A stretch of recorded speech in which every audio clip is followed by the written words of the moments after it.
Hi, let's talk about squat mobility. It doesn't need to be the kind of squat that you do in a gym. It can be just getting down into a squat, doing your everyday task.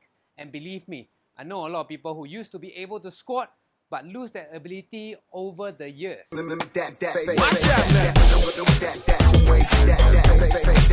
Don't stop. Watch out now. We're going to go by a 3-step process. First, you need to screen your squat to see where you are currently. Then, the solution or the interventions. After that, you got to retest and reassess your squat to see again what kind of improvements you made. The first step is to screen your squat. So I'm sure you've seen this test where people stand in front of a wall and then try to squat down without actually their head or their body or any part of the body really touching the wall, and they can go all the way down. In my opinion, that's quite a lousy way of checking your squat mobility. Let's see why. So here I have a pelvis model. When you're actually squatting down, look at the position where these people are in. They have their feet pointed out, okay? So basically you are turning your thigh bones out this way, okay? And then you're like pushing yourself flat, pancake with your upper back, ribs flaring, entire back is like extending. So in order for you to go down into that squat position. Now, mobility means having that freedom in your joint movement. So it should be able to go through this full range of motion within the socket, isn't it? So now in that scenario, you are actually just pushing your femurs all the way to end range to the back, basically. So I don't see how that is going to show that you have good mobility. Doesn't this remind you of like trainers or physiotherapists who get people to go into this frogger position and try to improve their hip mobility? What are you actually doing or accomplishing? You're basically pushing your femurs out all the way to end range. Is that going through the full range of motion? Does it involve going internal rotation, external rotation?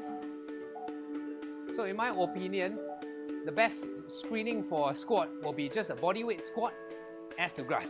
Just dropping down into a squat with control, of course. Now, your feet should be pointing straight ahead, and then we're gonna squat down and see for any deviations of your joints. Maybe your knees are flaring out a lot, your foot or your feet starts turning out, or you see someone, this happens all the time, people put their hands out.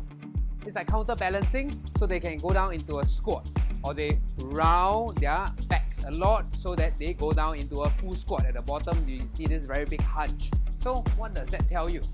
This means that these people have their center of mass pushed actually further forward. You ask them when they're standing still, where do they feel most of their weight on? They'll actually tell you that it's more on that forefoot area. Why? Because everything is pushing them forward. They are very used to extending. So things on the posterior sides are a bit tighter. So that's why when you want to sink down into a squat, it's not that easy. Most likely they will squat and then go onto their toes, or actually they might feel as if they're going to fall backwards. There isn't this spectrum where this center of mass can actually shift nicely. They're pushed so far in one direction that the body does compensate. When you want them to go deeper into the squat, it explains arm throwing forward, coming onto your toes, or not being able to squat down lower than maybe say hip level. So the solutions lie in this center of mass.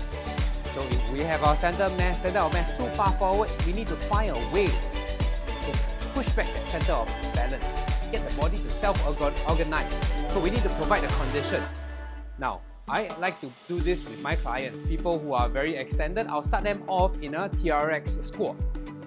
The goal is to get them to stay heavy on their heels, make sure they are going up and down in a squat in a very stacked position. What do I mean by stack? Your ribcage has to be placed directly above the pelvis, which means you need to cue a posterior pelvic tuck, full exhale, get those side abs turned on when they sink down into a squat. So the next progression can be a heels elevated goblet squat.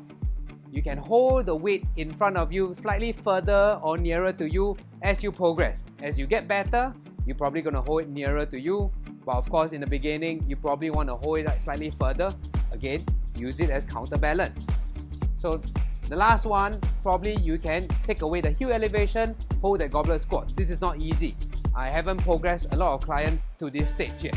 It requires repeated exposure to this kind of stimulus where the body starts self-organizing and then it will release that mobility to you. After you try any of those interventions, go retest your body weight squat again.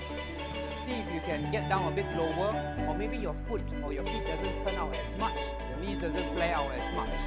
There's progression there.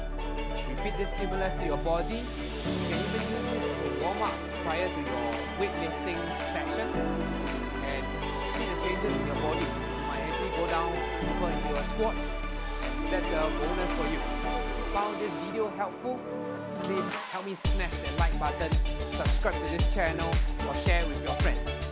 Okay, I'll see you the next time.